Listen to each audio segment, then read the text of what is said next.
Ceci est un livre audio autogénéré par Google. Les éditions Max Milo présentent Comprendre Rousseau de Marie-Pierre Frondziak, illustré par Laura Acquaviva. Pourquoi les hommes, qui ont tant besoin les uns des autres, sont-ils toujours en opposition?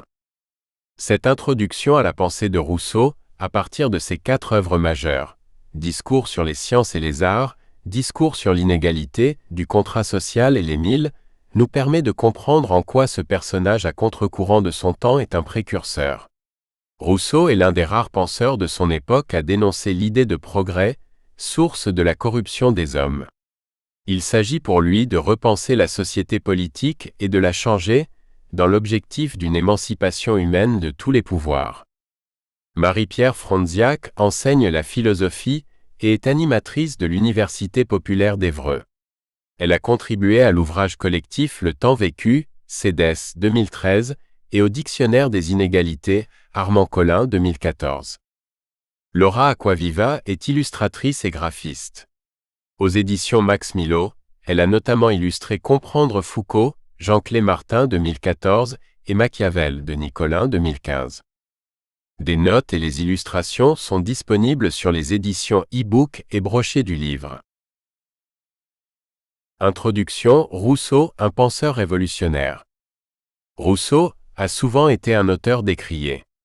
Parfois même, encore aujourd'hui, il n'est pas reconnu comme philosophe par ses pairs. Sans doute cette ostracisation s'explique-t-elle non seulement par la personnalité très particulière de Rousseau, mais aussi par le caractère souvent intempestif de son œuvre. Rousseau a touché à tout: la musique, la littérature, le théâtre, la botanique. Aussi n'apparaît-il pas d'emblée comme un penseur sérieux, d'autant moins qu'il était d'une sensibilité exacerbée et se brouillait avec tous les savants reconnus de son époque. Peut-être faut-il bien reconnaître ici sa profonde paranoïa, qui peut néanmoins en partie s'expliquer par le sort qui a souvent été réservé à ses œuvres. De plus, il a eu l'outrecuidance d'aller à contre-courant de son temps. Il est un des rares penseurs de son siècle à s'être opposé à l'idée de progrès, idée phare du siècle des Lumières. Pourtant, non seulement Rousseau a marqué son temps, mais il continue de marquer le nôtre, et cela à plusieurs niveaux. On sait que les révolutionnaires français se sont beaucoup inspirés de son contrat social, mais peut-être connaît-on moins ses réflexions à propos des conséquences du progrès des sciences et des techniques. Certains, comme Yves Vargas, y voient même l'analyse anticipée des répercussions du capitalisme. De même, sa théorie du langage et des langues anticipe ce que sera la philosophie du langage au XXe siècle. Enfin, ce qu'il nous dit de l'éducation n'a rien à envier aux pédagogues et autres chantres des sciences de l'éducation qui nous envahissent aujourd'hui. Rousseau est réellement un précurseur dans de nombreux domaines, et c'est à cela que l'on reconnaît les grands philosophes. C'est le penseur de notre époque et sa philosophie rigoureusement construite demande encore à être comprise et méditée. 1. Une personnalité fantasque et pourtant si profonde. Rousseau est né à Genève en 1712. Il a été élevé par son père, horloger, sa mère étant décédée en le mettant au monde. Je naquis infirme et malade. Je coûtai la vie à ma mère, et ma naissance fut le premier de mes malheurs. Les Confessions, elle y. Cette citation met d'emblée en évidence la manière dont Rousseau va se considérer lui-même et considérer son existence. Il la commence en tuant sa mère, laquelle formait avec son père un couple très épris. Son père n'a jamais reproché à Rousseau sa venue au monde, il s'est même montré tendre, mais Rousseau en a toujours gardé une forte culpabilité qui a profondément marqué sa personnalité et qui peut en partie expliquer son sentiment d'avoir toujours été étranger. En effet, Rousseau s'est toujours ressenti comme un être à part, comme autre, vivant et pensant des choses différentes et ayant des choses différentes à dire. Aussi, Rousseau a passé son temps à justifier son existence, et d'abord à ses propres yeux. C'est sans doute pour cela que celle-ci a été mouvementée et instable. À Genève, à l'âge de 12 ans, il a appris son premier métier, graveur. En 1728, parce qu'il rentre tardivement et trouve les portes de la ville fermées, mais surtout parce que son maître d'apprentissage le terrorise, il quitte sa ville natale pour la Savoie, où il va rencontrer Madame de Warens, de 13 ans son aînée. Celle-ci va à la fois l'éduquer sentimentalement et lui servir de mère de substitution, au point qu'il l'appelait maman. Ils vivront épisodiquement ensemble une douzaine d'années. Il s'intéresse alors beaucoup à la musique et veut en faire sa profession. Il sera maître de musique quelque temps et inventera même un nouveau système de notation musicale sans portée qu'il présentera à l'Académie des sciences de Paris en 1742, mais qui ne connut pas de succès. Son existence est assez oisive, sans réelle direction. Il sera précepteur à Lyon durant un an 1741, puis secrétaire de l'ambassadeur de France à Venise, durant une autre année seulement 1743. Son arrogance et sa prétention le rendant insupportable, il sera renvoyé. Rousseau n'a jamais vraiment su comment se comporter. À la fois d'origine modeste et infatué, il n'est jamais à sa place qu'il n'aura de cesse de chercher. En 1744, il revient à Paris et se met en ménage avec Thérèse Levasseur, jeune lingère avec laquelle il aura 5 enfants, tous abandonnés à l'assistance publique, ce que ne manquera pas de lui reprocher entre autres Voltaire, 1694 à 1778, à la parution d'Émile ou de l'Éducation. Il épouse Thérèse en 1768 et restera avec elle jusqu'à sa mort.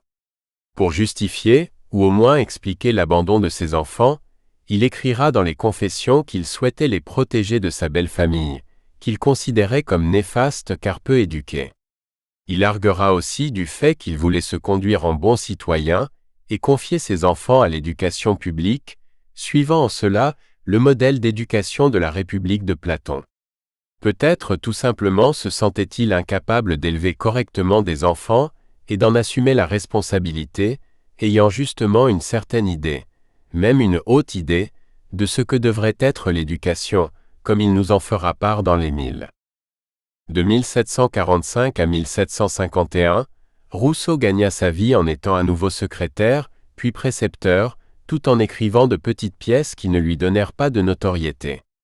Mais dès 1749, la politique va éveiller son intérêt et il commencera une réflexion qui aboutira à la rédaction, quelques années plus tard, du contrat social. Rousseau a fréquenté des gens reconnus, comme Condillac, Diderot, Hume, mais avec lesquels il a fini par se brouiller, se sentant au fond finalement toujours incompris. Ce sentiment d'être inadapté le fera paraître comme une personne fantasque, toujours un peu décalée dans ses rapports sociaux et mondains, semblant agir et penser toujours de manière intempestive.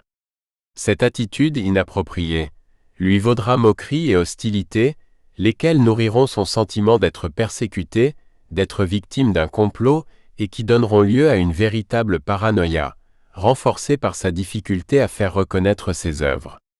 Cependant, on peut considérer que Rousseau n'est pas seulement une victime incomprise. Il est lui-même tiraillé entre deux genres de vie. Il veut la reconnaissance des grands, des mondains, tout en détestant et en dénonçant l'hypocrisie des apparences. Il vit conflictuellement l'opposition entre l'être et le paraître. À la civilisation, qu'il considère comme une dénaturation et une perversion de l'homme, il oppose la nature conçue comme bonne et saine. Sans relâche, il critiquera l'altération de l'homme du fait de sa vie sociale. Plus encore, il ira à contre-courant de la pensée dominante de son époque, celle des Lumières, et de sa croyance indéfectible en l'idée de progrès. D'ailleurs, pour Rousseau, ce n'est pas l'entendement ou la raison qui est la faculté intellectuelle de premier plan, mais c'est la liberté. Il est ainsi un intrus, un ennemi, qui plus est un citoyen de Genève, alors que ses détracteurs ne sont encore que des sujets. En effet, les Français sont à cette époque encore sous le joug de la monarchie absolue, et Genève est une république. Dès lors, on peut comprendre que cette outrecuidance ait pu susciter tant d'inimitié. La première de ses œuvres à pourtant connaître une certaine notoriété fut le discours sur les sciences et les arts, réponse au concours de l'Académie de Dijon de 1750 qui avait posé cette question. Le progrès des sciences et des arts a-t-il contribué à corrompre ou à épurer les mœurs? Et pour laquelle il fut lauréat. Le siècle des Lumières faisait montre d'une profonde confiance en l'idée de progrès qui devait permettre l'amélioration aussi bien de la vie matérielle de l'homme que de son comportement moral. Or, dans cet ouvrage, Nous espérons que vous avez apprécié cet aperçu. Pour continuer à écouter ce livre audio sur Google Play Livres, utilisez le lien dans la description de la vidéo.